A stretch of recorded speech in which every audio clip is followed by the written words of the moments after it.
Hi friends, ഇന്നത്തെ എൻ്റെ recipe തേങ്ങാപ്പാൽ ചേർത്ത കോളിഫ്ലവർ മസാല കറിയാണ്. നമുക്ക് ചോറിനോടും ചപ്പാത്തിയോടും ഏതിനോടായാലും വളരെ ടേസ്റ്റി ആയിട്ട് കഴിക്കാൻ പറ്റുന്ന ഒരു ഐറ്റമാണിത്.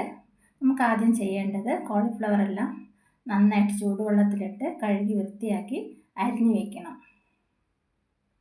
കോളിഫ്ലവറൊക്കെ ഇപ്പോൾ കഴുകി വൃത്തിയാക്കി എടുത്തിട്ടുണ്ട്.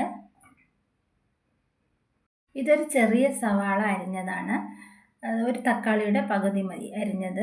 പിന്നെ നമുക്ക് കടുകൊന്നും വറക്കുന്നില്ല അതിന് പകരം പെരുംജീരകവും മസാല ഐറ്റംസൊക്കെ ഇട്ടാണ് നമ്മൾ എടുക്കുന്നത്. എണ്ണ ഇപ്പോൾ ചൂടായിട്ടുണ്ട്. നമുക്ക് മസാല ഐറ്റംസൊക്കെ ഇട്ട് കൊടുക്കാം. പട്ടയും ഗ്രാമ്പും ഒക്കെ ഉണ്ട്, ഇതൊന്ന് ചേർത്ത് കൊടുക്കാം.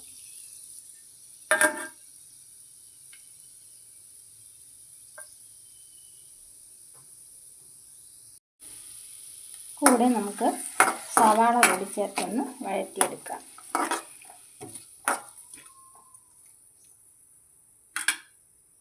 സവാള വാടി തുടങ്ങുമ്പോൾ നമുക്ക് ഇഞ്ചി വെളുത്തുള്ളി അരച്ച പേസ്റ്റ് കൂടി ചേർത്ത് കൊടുക്കാം.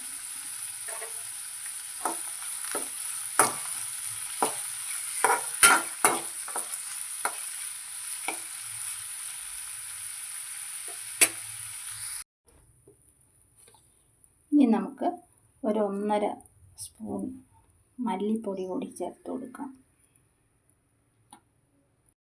Kashmiri chilli powder 1 spoon, chicken masala 1/2 spoon. ഈ പൊടികളൊക്കെ നമുക്കൊന്ന് മൂപ്പിച്ചെടുക്കണം.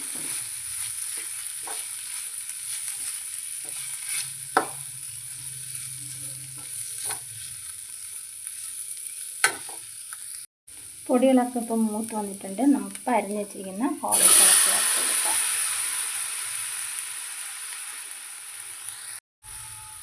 തക്കാളി, ഉപ്പ്. ഇനി നമുക്ക് തേങ്ങയുടെ 2ാം പാൽ ഒഴിച്ച് ഒന്ന് വേവിച്ചെടുക്കണം.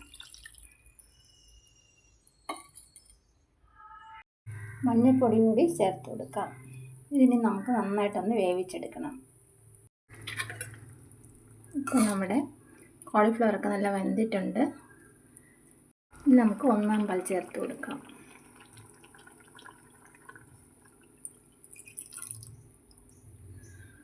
നമ്മളിപ്പോൾ 1ാം പാൽ ചേർത്തിട്ടുണ്ട്.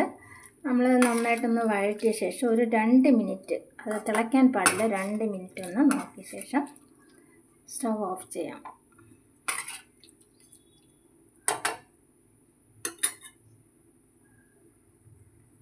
തേങ്ങാപ്പാൽ ചേർത്ത കോളിഫ്ലവർ മസാല കറി ഇപ്പോൾ റെഡി ആയിട്ടുണ്ട്. നമുക്ക് ചോറിനോടും ചപ്പാത്തിയോടൊക്കെ കഴിക്കാൻ പറ്റിയൊരു റെസിപ്പിയാണിത്. നിങ്ങൾക്ക് എൻ്റെ വീഡിയോ ഇഷ്ടമായാൽ ലൈക്ക് ചെയ്യാനും ഷെയർ ചെയ്യാനും സബ്സ്ക്രൈബ് ചെയ്യാനും മറക്കരുത്. അതുപോലെ നിങ്ങളുടെ കമൻസും എന്നെ അറിയിക്കുക.